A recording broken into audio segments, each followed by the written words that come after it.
Temps un petit peu où vous baissez de pied, et puis quand vous avez un Ilster d'Espien dans les mains, évidemment ça vous maintient au top niveau, et il est repassé encore cet hiver à Grosbois. Allez, ils vont prendre leur temps en début de course. Ilster d'Espien qui hésite un petit peu. Là, Ilster d'Espien, il faut qu'il se remette au trot. Là, oui, il s'est remis au trot. Ilster d'Espien, c'est parti pour ce prix de l'Union Européenne 2005 avec un très bon départ d'Hilda Zonette qui prend tout de suite l'avantage avec Dominique Lochneux. Très bon départ également de Malabar Circle Hoss qui est au galop maintenant avec Torbjörn Jonsson. Malabar Circle Hoss qui perd toute chance et il n'est pas remis au trot par Torbjörn, et il va certainement être disqualifié. C'est fini pour Malabar Circle Hoss. Il reste donc 6 concurrents en course.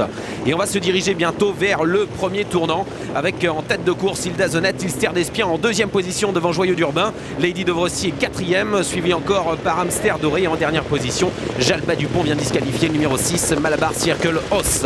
Le premier tournant, il y a une longue ligne droite avant d'aborder ce premier tournant, et en tête de course c'est Hilda Zonette, quatrième du prix d'Amérique. Il mène la course. Dominique Lochneux, son partenaire à l'extérieur. Ilster d'Espien se rapproche avec Jacques-Henri Trèche qui va essayer peut-être de prendre l'avantage en troisième position. Joyeux d'Urbain devant Lady Dovrecy, Hamster Doré et Jalba Dupont qui ferme la marche. Petit peloton qui se dirige à présent vers la ligne droite des tribunes, avec en tête de course les deux favoris de ce prix de l'Union Européenne, Ilster d'Espien et Hilda Zonette. Ilster d'Espien qui prend l'avantage avec Jacques-Henri Trèche en deuxième position, Hilda Zonette devant Lady Dovrecy. On va à un train de sénateurs au petit trot devant les tribunes, ces différents concurrents qui vont se diriger dans quelques instants vers la descente. Ilster d'Espien à l'avantage en deuxième position, Lady Dovrecy qui est née au vent à présent comme lors du prix de Paris. À la corde il y a Hilda Zonette en troisième position, plus loin on voit Jalba Dupont qui s'est rapproché. Joyeux d'Urbain est le long de la corde en cinquième position, et c'est Hamster Doré qui ferme toujours la marche. On est en pleine descente. Je vous rappelle que le 6 Malabar Circle Hoss a été disqualifié, et c'est Jacques-Henri Trèche qui contrôle. Il essaie de se cacher du vent et il essaie de garder l'avantage facilement avec Ilster d'Espien qui contrôle sans problème. En deuxième position Lady Dovrecy devant Hilda Zonette. Jalba Dupont est quatrième, course très tactique. Joyeux d'Urbain est le long de la corde et Hamster Doré ferme toujours la marche. La plaine à présent, il reste 1500 mètres à parcourir. Voilà, on est à mi-parcours avec toujours Ilster d'Espien qui mène la course. Hilda Zonette est dans son sillage, Lady Dovrecy troisième, les positions sont bien figées. Il y a beaucoup de vent et Jacques-Henri Trèche essaie d'aller au petit trot pour le moment, et peut-être qu'il va accélérer dans quelques instants. Troisième position, Lady Dovrecy devant Joyeux d'Urbain, Jalba Dupont et Hamster Doré qui ferme toujours la marche. La montée maintenant. C'est une course très tactique, une 19 et 2 dixièmes au poteau des 1500 mètres. On peut aller bien sûr beaucoup plus vite avec ses champions. Ilster d'Espien en tête devant Hilda Zonette. Lady Dovrecy qui ramène toujours Jalba Dupont à la corde, Joyeux d'Urbain et Hamster Doré qui ferme la marche. 1000 mètres à parcourir. Les choses sérieuses vont commencer dans quelques instants. Une 18 et 7 dixièmes depuis le début. On a tout petit peu accéléré, mais on peut aller bien plus vite avec Ilster d'Espien et Lady Dovrecy. Ça y est, on allonge le tir maintenant en troisième position. Hilda Zonette qui a un parcours sur mesure. Joyeux d'Urbain qui attend avec beaucoup de ressources. Jalba Dupont qui est là et Hamster Doré qui est toujours en dernière position. Va de plus en plus vite. Le haut de la montée maintenant avec l'accélération d'Ilster d'Espien qui est l'avantage devant Lady Dovrecy. Et Hilda Zonette en troisième position devant Joyeux d'Urbain et Jalba Dupont. Hamster Doré est toujours dernier. Le dernier virage maintenant. Ilster d'Espien, il mérite une grande victoire cet hiver. Ilster d'Espien, il a l'avantage en deuxième position. Lady Dovrecy devant Hilda Zonette, Jalba Dupont, Joyeux d'Urbain qui a énormément de ressources et qui ne peut pas encore trouver l'ouverture. Et en dernière position, Hamster Doré. Il reste 400 mètres à parcourir. Ilster d'Espien qui a terminé le troisième du prix de Cornulier. Il a réussi à terminer troisième du prix d'Amérique. Il accélère maintenant avec Jacques-Henri Trèche en deuxième position. Lady Dovrecy devant Hilda Zonette qui a du mal à revenir. Ilster d'Espien se détache. Entrée de ligne droite avec Ilster d'Espien qui s'envole peut-être vers la victoire en deuxième position. Lady Dovrecy devant Hilda Zonette. Il reste 150 mètres à parcourir. Allez Ilster,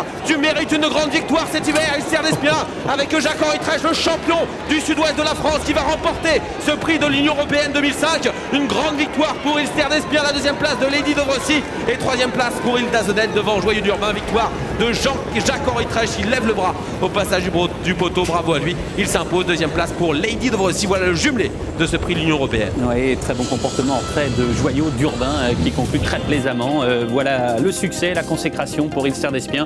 Il méritait vraiment cette victoire et il l'obtient à la plus grande joie de son driver Jacques-Henri Trèche, Jean-François. Oui, tout à fait. Hein. Jacques-Henri Trèche, après une petite frayeur en partant, je pense qu'on va revoir tout à l'heure. Le cheval étant fringant, il est parti sur un petit temps de galop. En plus, Jacques-Henri Trèche était très décontracté, il avait la patte ballante, c'est-à-dire la jambe pas dans le cale-pied en partant. Donc le temps qu'il rechoppe son cheval, mais bon, il n'y a rien eu de méchant. par contre, Malabar Circulas, ça s'est plus mal passé, il a été tout de suite distancé. Après, ça a été ce que je vous avais dit. On a fait 100 mètres pour prendre sa place et on a repris et on a fait une course hyper tactique. C'est-à-dire que Dominique Lecneux a laissé passer qu'après la sortie du premier tournant, Ister d'Espien, puisque Jacques-Henri Trèche ne voulait pas rester à 2 nez au vent tout le parcours avec le vent, donc il est venu tout de suite en tête. Il a temporisé, personne n'a osé l'attaquer et puis il a commencé à accélérer gentiment en gardant les Didrossi à côté de lui tout au long du parcours, en enfermant Hilda Zonette, mais on a vu Hilda Zonette pouvoir sortir à la sortie du dernier tournant et pas être en mesure de venir inquiéter Ister d'Espien. Ister d'Espien s'est en allé facilement à la sortie du dernier tournant. Lady Dovrecy n'a pas démérité, mais certainement que Ister d'Espien est un cran au-dessus de Lady Dovrecy et Jacques, après le poteau, a mis le bras en l'air en signe de satisfaction. Il caresse les deux fesses de son chouchou, du cheval de sa vie, et somme toute, je pense que la France entière, Turfis, va être contente de la victoire de Jacques. Lui aussi, sa femme aussi et tout l'entourage, parce qu'il le méritait, le cheval. Il y a une dame qui a tremblé pendant cette course, c'est l'épouse de Jacques-Henri Trèche. Vous la verrez tout à l'heure. Olivier est en compagnie de Madame Trèche. Et Madame Trèche regarde à nouveau la ligne droite d'Ilster sur l'écran géant. Ah, vous l'aimez ce cheval, vous l'aimez, ça se voit dans vos yeux. Par ses qualités, ce qu'il fait, c'est extraordinaire. Le voir courir tout l'hiver comme ça, c'est fabuleux. Justement, comment avez-vous vécu au quotidien tout cet hiver ? Oh avec un grand plaisir, parce que c'est une telle chance d'avoir un cheval comme ça que on vit, on ne peut pas expliquer la façon dont on vit. On savoure tous les soirs, on se dit merci d'avoir un tel cheval. Et aujourd'hui, ça doit être une énorme récompense pour votre mari. Oui. On n'était pas sûr de nous parce qu'on s'est dit il a tellement donné tout l'hiver qu'il va sans doute être fatigué, ce qui est normal. Le voir encore gagner comme ça, et c'est une belle récompense pour Ilster. Bravo pour lui. Vous avez dû avoir des petites frayeurs au départ. On a l'habitude maintenant parce qu'il a toujours un petit temps de galop, donc on le connaît, on sait qu'il se remet très vite, mais bon, les autres concurrents étaient aussi un peu plus frais que lui. Voilà, il a prouvé qu'il est vraiment un super cheval. Bravo à lui et à mon époux, bravo. Est-ce qu'il sert un petit surnom à l'écurie ? Non, rien de spécial. C'est le champion. C'est le champion, tout à fait, oui. Merci bien. Elle était émue au passage du poteau, Madame Trèche, et c'est logique. Regardez là au départ, ouh là là là. Oh, elle a pensé que ça allait être un petit peu plus long. Il est parti de l'épaule, Ister d'Espien, et il est un petit peu loulou dans les premiers mètres.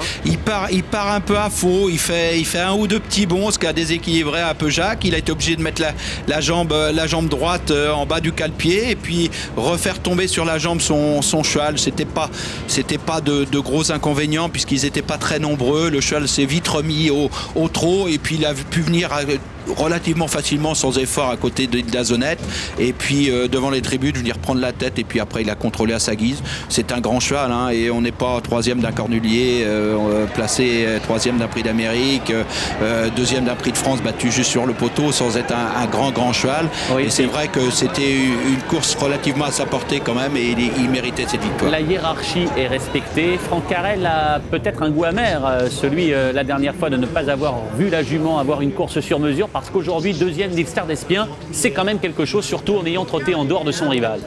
Oui, en effet. Puis Franck, je le vois, là, il s'occupe vraiment à fond de sa jument, Franck. C'est génial, deuxième derrière Ilster. Oh bah oui, forcément, elle n'a encore pas eu la course facile, mais elle a réussi à être seconde, c'est vraiment une super jument. C'est vraiment une jument courageuse comme il n'y en a pas beaucoup, quoi. Je fais 3 fois de suite comme ça, c'est très rare. Elle n'a pas eu la course qu'elle aurait dû avoir, à votre avis? C'est pas grave, parce qu'il n'y a pas eu de course aujourd'hui. On n'a pas oui, en effet, ça n'a pas été très vite en fait. Donc, dans ces cas-là, c'est toujours plus facile, mais malgré tout, il n'y en a pas beaucoup qui font ce qu'elle fait elle. Merci Franck. Comment Franck Carrel a-t-il vécu la phase finale de cette course? Regardez-le.